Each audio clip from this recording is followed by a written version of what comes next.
Bom dia, gente, sejam bem-vindos. Estamos no capítulo 11 de segunda carta aos Coríntios. Eu tô aqui de novo. Ontem foi aniversário da minha amiga e aí a gente tá aqui ainda. Bom, mas vamos que vamos. Esse canal onde aqui você lê um capítulo da Bíblia por dia. Então é isso, vamos começar orando e aí a gente já parte para a nossa leitura.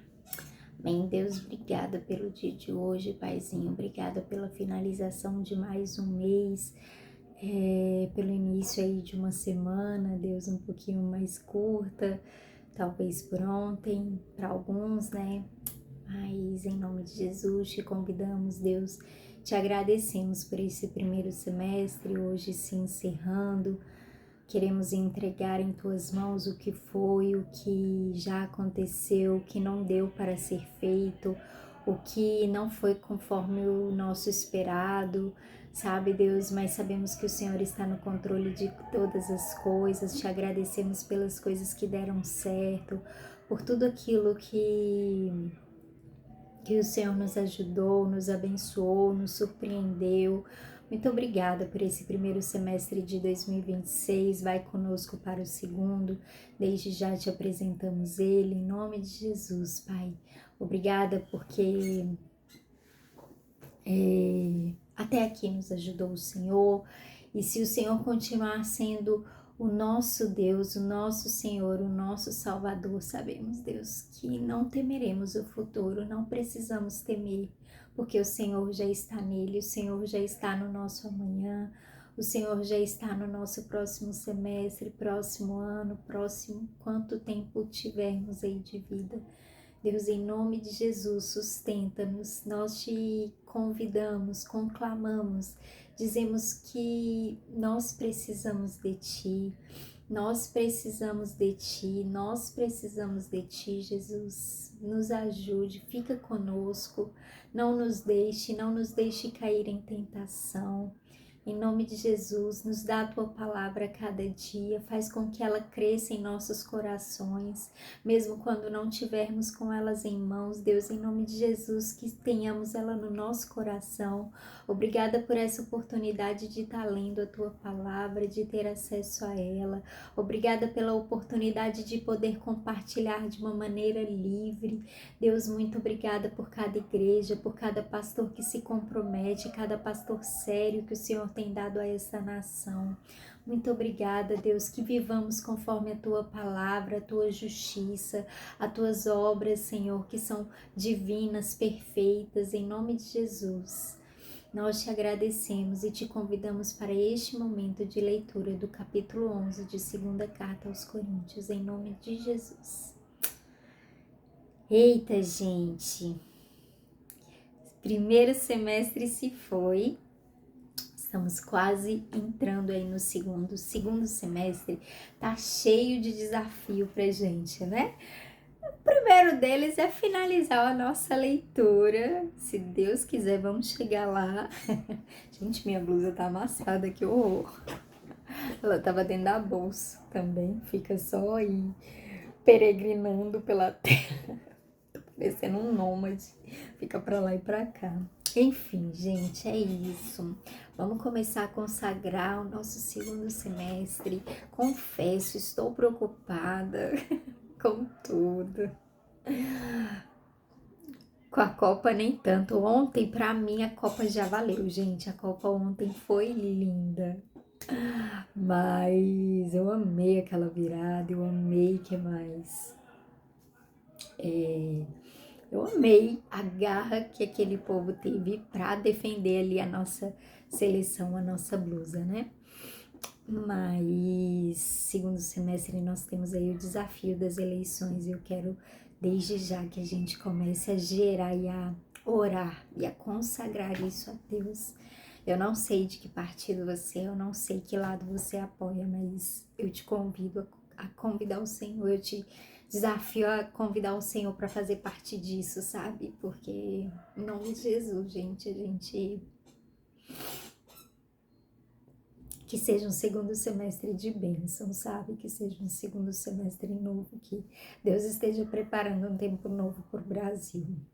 Eu tenho sofrido um pouco com isso, mas não vamos sofrer, não vamos ficar ansiosos por coisa alguma.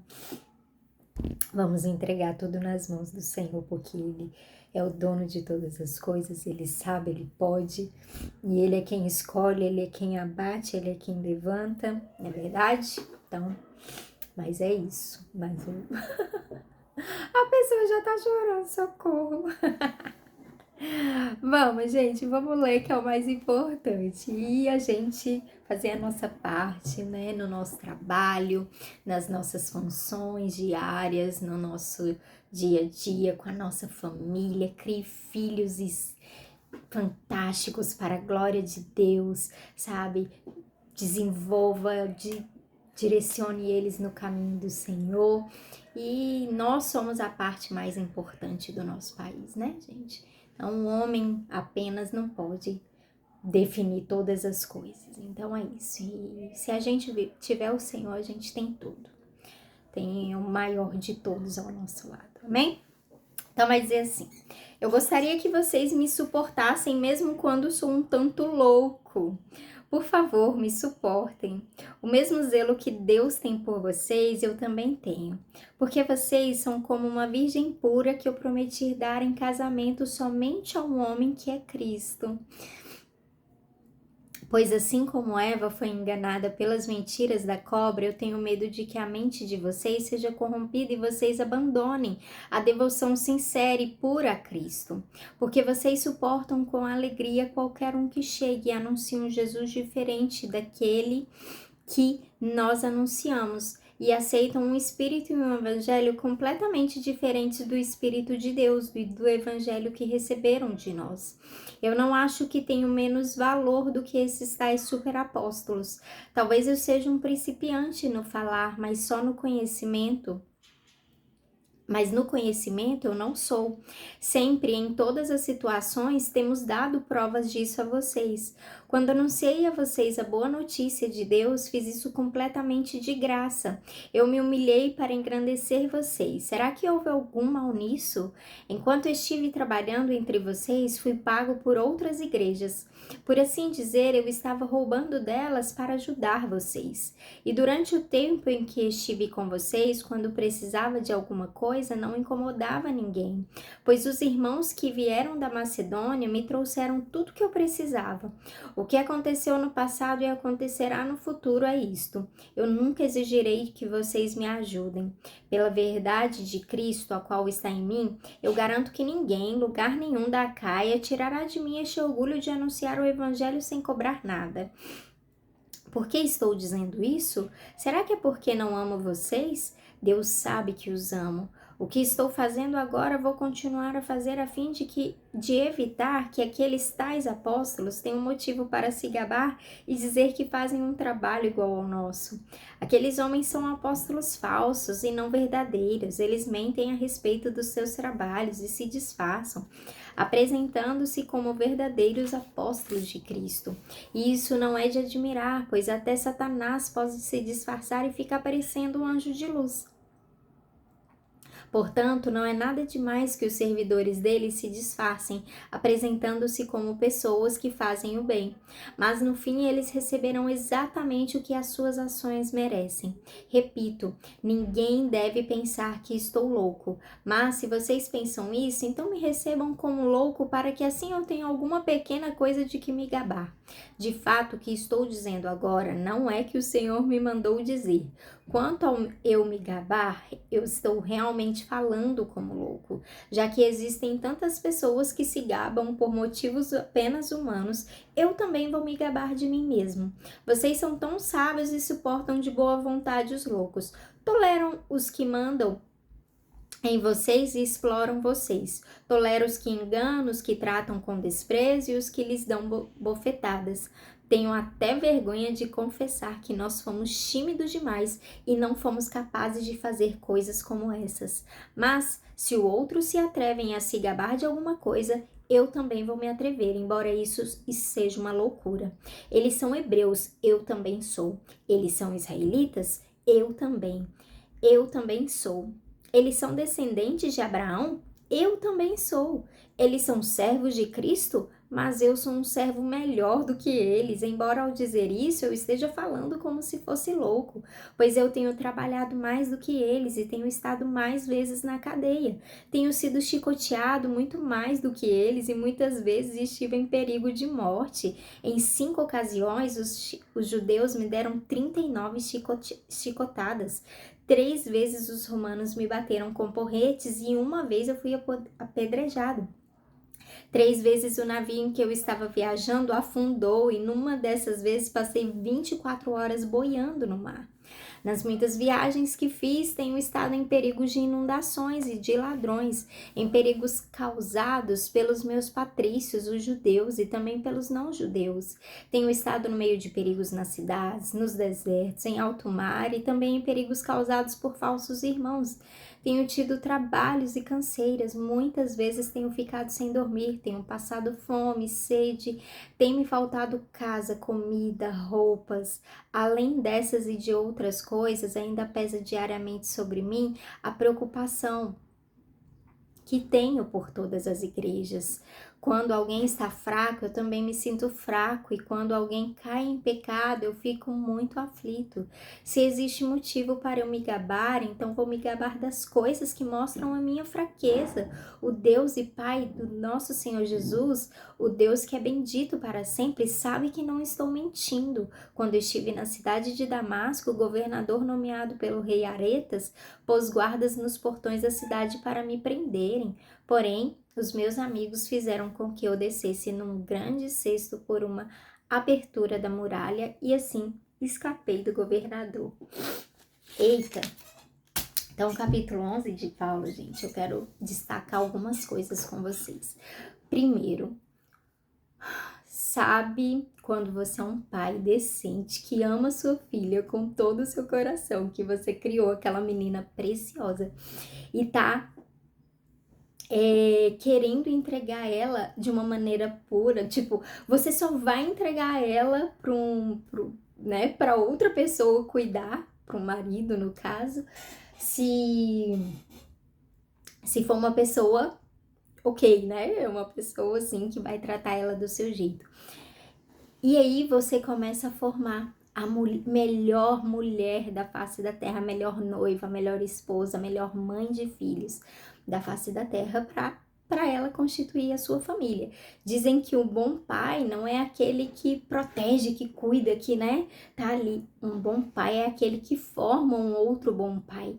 Um bom pai é aquele que forma um filho para ser muito melhor que ele, para, né, como dizem aí, o meu teto é o seu chão, sabe? É o próximo passo pelo qual você vai. E Paulo aqui, ele tem essa visão da igreja. Ele abandonou a si mesmo, ele se desfez de tudo que era dele, de ter casa, de ter família, de ter filhos, né? De ter uma profissão, de ter um lar, de ter um lugar. Ele se desfez de tudo isso e ele começou a cuidar das igrejas, das pessoas.